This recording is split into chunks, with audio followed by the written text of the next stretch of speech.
Hi everyone, welcome back to my channel. In this episode of the How to Play Chess series, we will be covering another fantastic tactic called the pin. So the pin is, I'd say, very well named because it sounds just like what it describes. You are essentially pinning or essentially trapping a piece on the board so that if it moves, there are serious consequences to that. And I'll show you exactly what I mean in a moment.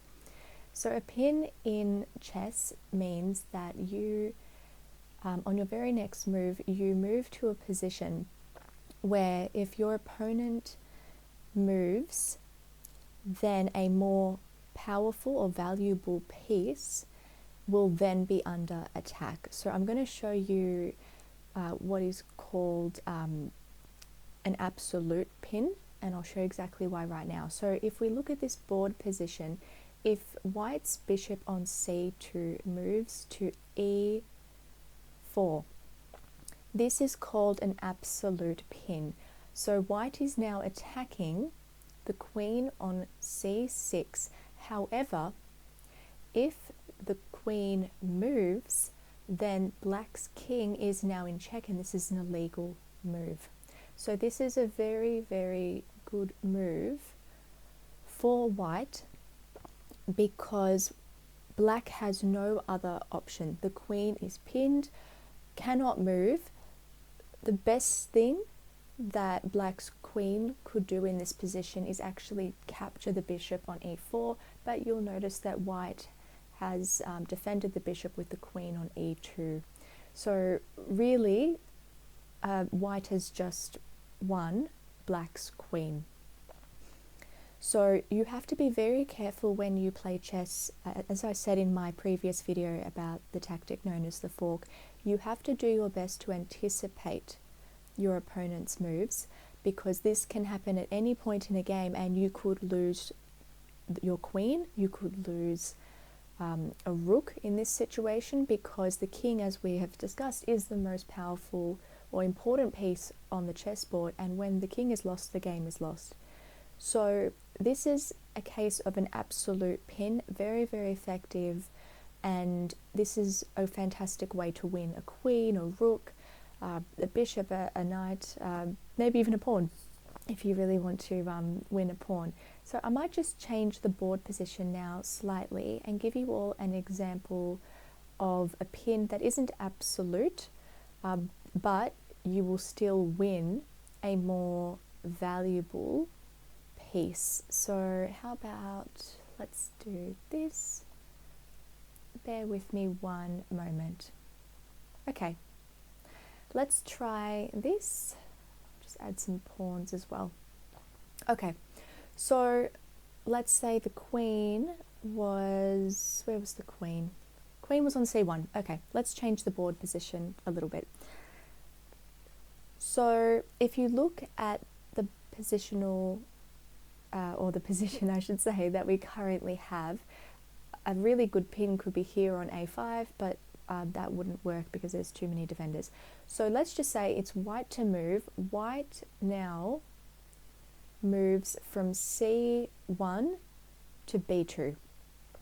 Okay, so white's queen on b2 is now attacking the bishop on b4, and if the bishop moves away, then white will win the queen on b6 and actually check black's king.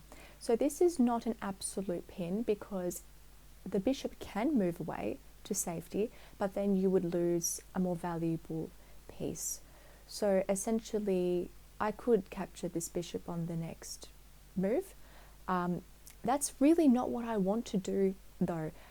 If I had more defenders, I could, and then black would recapture my queen and I could recapture the queen, and then I would be up a bishop, right? There's an equal trade of material. I gain a bishop if the position was a little different.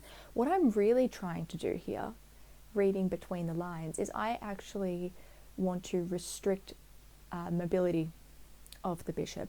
I don't necessarily need to capture either piece right now, but when you pin a piece, not only are you trying to win the more valuable piece behind it in the line of attack, you're essentially restricting the mobility and trapping the less valuable piece, which could be, again, a bishop, a knight, a rook. You're essentially limiting it so it has to stay on that square. And that in itself is a positional advantage, because when you have more freedom of movement in comparison to your opponent, that's a really, really good place to be in.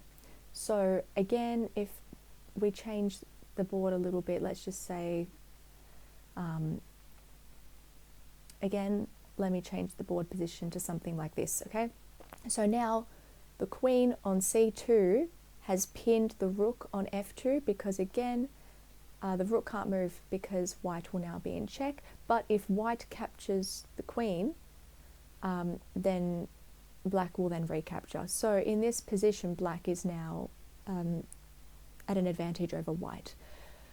So I've given you a few examples now of what an absolute pin and a normal pin looks like. Again, always remember to first of all try and pin your opponent's pieces if you can, but similarly to the fork and to the skewer in my next video, be mindful that your opponent could then actually perform this tactic on you, and then before you know it, you've now lost a valuable, powerful piece on the board, and it can completely ruin your strategy for a game. So be mindful, look out for them, and be careful of them. I really hope you enjoyed this video. I think tactics are the next level in your chess learning, and once you know how the pieces work and you can start finding tactics on the board, that's when you know that you're becoming a stronger chess player. So thank you so much for watching, and I look forward to seeing you in my next video. Bye.